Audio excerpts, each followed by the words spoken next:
ഉണ്ണിയമ്മേ കുമ്പടി വന്നു. ജേക്സി തോമസ്, നിലമ്പൂരിലൊരു ചതുഷ്കോണ മത്സരമാണോ അതോ ആര്യാടൻ ഷൗക്കത്തും എം സ്വരാജും തമ്മിൽ നടക്കുന്ന നേരിട്ടുള്ള ഏറ്റുമുട്ടലാണോ? എങ്ങനെയാണ് CPM LDF മത്സരത്തെ വിലയിരുത്തുന്നത്? ഒരിക്കലുമല്ല. നേരിട്ട് മറുപടി പറയാൻ കഴിയുന്ന ചോദ്യമാണ്. ഒറ്റ വാചകത്തിൽ മറുപടി അവസാനിപ്പിക്കാൻ കഴിയുന്ന ചോദ്യമാണ്. മനസ്സല്ല. നാളെ BJP പ്രവേശനം ആഗ്രഹിച്ച് നടക്കുന്ന UDF-കാർ പോലും പറയില്ല അവിടെ ഒരു ചതുഷ്കോണ മത്സരം നടക്കുന്നുണ്ട് എന്നുള്ളത്. നിലമ്പൂരിൽ മത്സരം നടക്കുന്നത് ഇടതുപക്ഷ ജനാധിപത്യ മുന്നണിയും UDF-ഉം തമ്മിലാണ് എന്നുള്ള കാര്യത്തിൽ ഒരു സംശയവും വേണ്ടതില്ല. അവിടെ കഴിഞ്ഞ 9 വർഷക്കാലത്തിനകത്ത് നിലമ്പൂരിലും കേരളത്തിലെ ഇടതുപക്ഷ ജനാധിപത്യ മുന്നണി ഗവൺമെന്റ് മുഖാന്തരം വരുത്തി തീർത്ത മാറ്റങ്ങളെ സംബന്ധിച്ചും ഭാവി നിലമ്പൂരിനെയും ഭാവി കേരളത്തെയും സംബന്ധിച്ചുള്ള ഞങ്ങളുടെ ആശയങ്ങളും പ്രതീക്ഷകളും ഇത്യാദി കാര്യങ്ങളാണ് ചർച്ച ചെയ്യപ്പെടുന്നത്.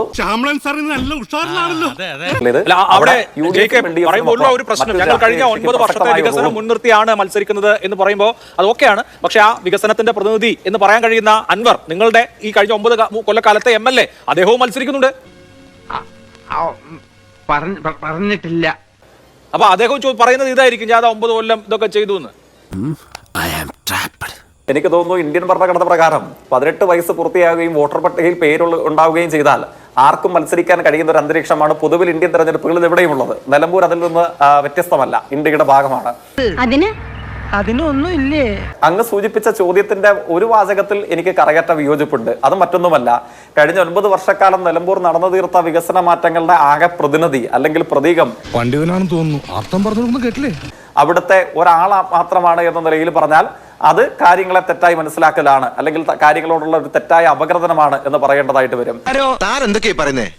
2000 കോടിയിലധികം രൂപയുടെ വികസന മാറ്റങ്ങൾക്ക് നിലമ്പൂരിൽ നാന്ദി കുറിച്ച, അതിന് നേതൃത്വം നൽകിയ, വിജയകരമായ വികസന പദ്ധതികളെ നടപ്പിൽ വരുത്തിയ കേരളത്തിലെ ഗവൺമെന്റിനെ സംബന്ധിച്ച്, ഇടതുപക്ഷ ജനാധിപത്യ മുന്നണിയെ സംബന്ധിച്ച് ഇപ്പോൾ എതിരെ മത്സരിക്കുന്ന, അങ്ങ് സൂചിപ്പിച്ച 4 സ്ഥാനാർത്ഥികൾക്കിടയിൽ ഇപ്പോൾ എതിരെ മത്സരിക്കുന്ന ഈ മുൻ MLA ഉൾപ്പെടെയുള്ള ആളുകൾ നടത്തിയ പ്രഭാഷണം ഒരു മാറ്റവും ഇല്ലല്ലോ. നിലമ്പൂരിന്റെ വികസനത്തിൽ ഇടതുപക്ഷ ജനാധിപത്യ മുന്നണിയുടെ സംഭാവനയെ സംബന്ധിച്ചുള്ള സാക്ഷ്യപത്രമായി നമ്മളുടെ മുമ്പിലുണ്ട്.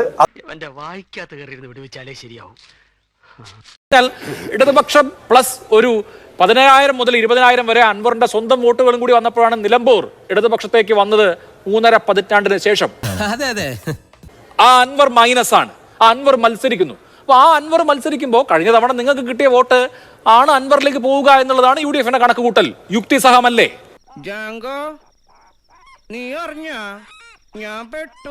അതെ, ഞാൻ അങ്ങയുടെ ചോദ്യത്തിന്റെ യുക്തിസഹമല്ലേ എന്ന ഭാഗത്തെ എടുത്തു വെച്ചുകൊണ്ട് തന്നെ മറുപടിയിലേക്ക് പ്രവേശിക്കാം.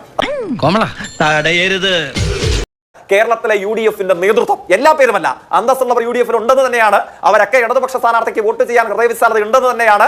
സ്ഥാനാർത്ഥി പ്രഖ്യാപനാനന്തരം നിലമ്പൂർ റെയിൽവേ സ്റ്റേഷൻ മുതൽ കോടതിപ്പുഴ വരെ നീണ്ടു നിൽക്കുന്നതും പിന്നീട് ഇന്നത്തെ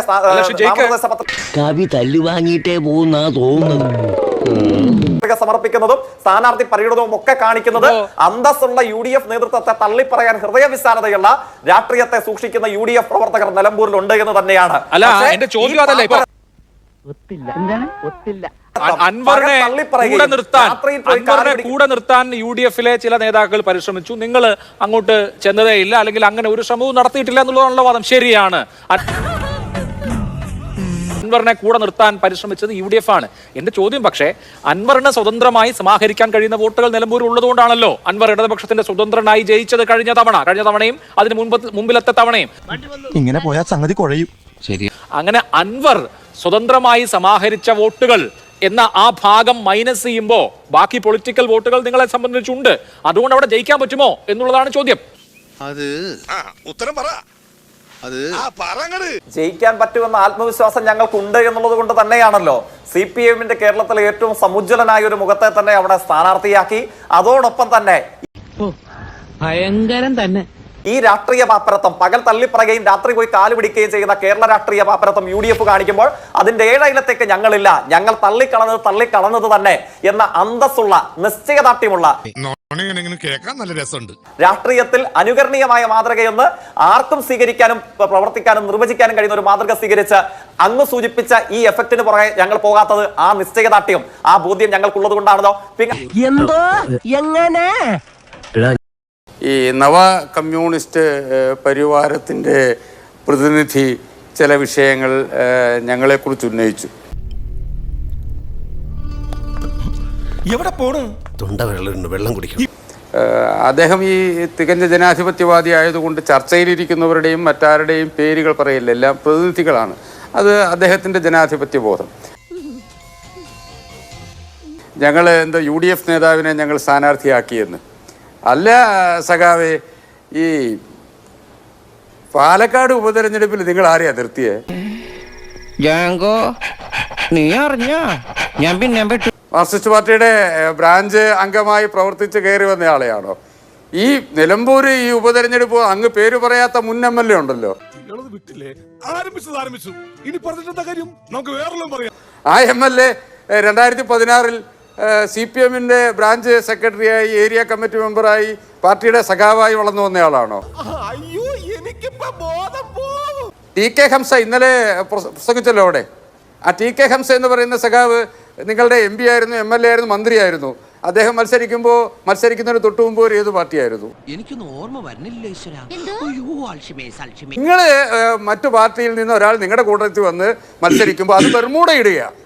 വേറെ ആരെങ്കിലും അതേപോലെ ചെയ്താൽ അത് എന്തെന്നാ, അത് കളസവോ എന്തോ ഒരു പ്രയോഗമുണ്ടല്ലോ. ഈ കേരള രാഷ്ട്രീയത്തിൽ പല സമയത്തും പല തെരഞ്ഞെടുപ്പുകളിലും മറ്റു പാർട്ടികളിലുള്ളവരെ മത്സരിപ്പിച്ച് പാരമ്പര്യമുള്ള ഒരു പാർട്ടിയുടെ പ്രതിനിധിയാണ് ഈ നിലമ്പൂർ തെരഞ്ഞെടുപ്പിൽ BJP സ്ഥാനാർത്ഥിയെക്കുറിച്ച് സംസാരിക്കുന്നത്. ഇതൊരു നടത്തു പോണ മാതിരില്ല.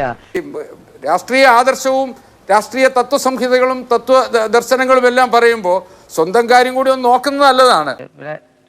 പിന്നെ ചൂടാണ്ട് AC ഇല്ല. അത് ഈ കമ്മ്യൂണിസ്റ്റ് പാർട്ടിയുടെ മൂല്യം മുഴുവൻ തകർത്തുകൊണ്ട് കേരള കോൺഗ്രസുമായും R ബാലകൃഷ്ണപിള്ളയുമായും ഒക്കെ സഖ്യം വയ്ക്കാൻ തയ്യാറാകുമ്പോൾ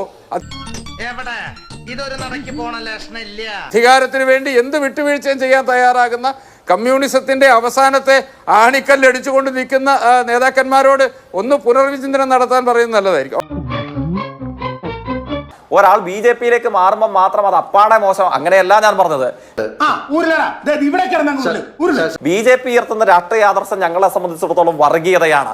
മതനിരപേക്ഷതയുടെ കുടിക്കൂറ താഴെ വെച്ച് വർഗീയതയ്ക്ക് സ്വയം വിൽക്കാൻ തയ്യാറായി ഒരു UDF-കാരൻ മാറി. ആവേശം കൊണ്ട് ഓരോന്ന് വിളിച്ചു പറഞ്ഞ് തടിയേടാക്കണ്ട, പണിയെടുക്കാതെ ജീവിക്കാൻ നോക്ക്. ആ കാഴ്ചയുടെ 1000ാമത്തെ ആവർത്തനം നിലമ്പൂരിൽ വന്നത് വഴി BJP-ക്ക് നിലമ്പൂരിൽ ഒരു സ്ഥാനാർത്ഥി ലഭിച്ചിരിക്കുന്നു. ആ വിമർശനമാണ് ഞാൻ ഉന്നയിക്കാൻ ശ്രമിച്ചത്. പിന്നെ അങ്ങയുടെ ഒരു പരാതി ഞാൻ ആരെയും വ്യക്തിപരമായി പേരെടുത്ത് പരാമർശിക്കുന്നില്ല എന്നുള്ളതാണ്. അങ്ങയോടുള്ള സത്യസന്ധമായ, അങ്ങേ ഉൾക്കൊള്ളുന്ന എല്ലാ പ്രതിനിധികളോടുമുള്ള സത്യസന്ധമായ ബഹുമാനം കൊണ്ട് തന്നെയാണ്. ഇവൻ പറയുന്നത് വിശ്വസിക്കരുത്. ഇവൻ ഭക്ഷണം കഴിക്കാനും കള്ളം പറയാനും മാത്രമാണ് വാ തുറക്കുന്നത്. പേരെടുത്തൊരു വിമർശനം ഉന്നയിക്കുമ്പോൾ പോലും അത് വ്യക്തിപരമായി പോകാൻ പാടില്ല. അത് നിങ്ങളുടെ രാഷ്ട്രീയത്തോടുള്ള എന്റെ വിയോജിപ്പും ആണ് അവിടെ പ്രകാശിപ്പിക്കേണ്ടത് എന്ന ഉത്തമ ബോധ്യത്തെ തുടർന്നാണ് ഞാൻ അങ്ങയുടെ ഉൾപ്പെടെയുള്ള ബഹുമാന്യനായിട്ടുള്ള ഒരാളുടെ പേരെടുത്ത് പരാമർശിക്കാൻ ശ്രമിക്കാത്തത്. സ്വന്തം ഇഷ്ടത്തിന് തട്ടിവിടുന്നതാണ്. മനസ്സിലാക്കേണ്ടത് ഇടതുപക്ഷക്കാരെ സംബന്ധിച്ചിടത്തോളം രാഷ്ട്രീയ പ്രവർത്തനം പാർലമെന്ററി തെരഞ്ഞെടുപ്പ് വേദിയിലേക്കുള്ള ഏതെങ്കിലും വിധത്തിലുള്ള കിടന്നുകൂടലല്ല, ആർട്ട് ഓഫ് ചാൻസസ് അല്ല. ലോകമെമ്പാടുമുള്ള കമ്മ്യൂണിസ്റ്റുകാരെ സംബന്ധിച്ചിടത്തോളം രാഷ്ട്രീയ പ്രവർത്തനം ആണോ? ഭയങ്കര. അദ്ദേഹം പറഞ്ഞു കൂറുമാറ്റക്കാർക്ക് കാലുമാറ്റക്കാർക്ക്. അദ്ദേഹം ഉദ്ദേശിച്ചത് ആരെയാണ്? പാലക്കാട് ഇടതുപക്ഷ ജനാധിപത്യ മുന്നണിയുടെ സ്ഥാനാർത്ഥിക്ക് ഇപ്പോൾ ഗവൺമെന്റ് പദവിയോ സംബന്ധിച്ചുള്ള ഒരു ഉപദേശക പദവി കൊടുത്തിട്ടുണ്ട്. അതിനെയാണോ നിങ്ങൾ കൂറുമാറ്റക്കാർക്കുള്ള പദവി എന്ന് സൂചിപ്പിച്ചത്? ആരായിരുന്നു മുസ്ലിം ലീഗിന്റെ നേതാവ്? പാലക്കാട് ഇടതുപക്ഷത്തിന്റെ സ്ഥാനാർത്ഥി ചെറിയ ശമ്പളത്തിൽ ചെറിയ പദവിയിൽ ജോലി ചെയ്തിരുന്നയാളായിരുന്നോ?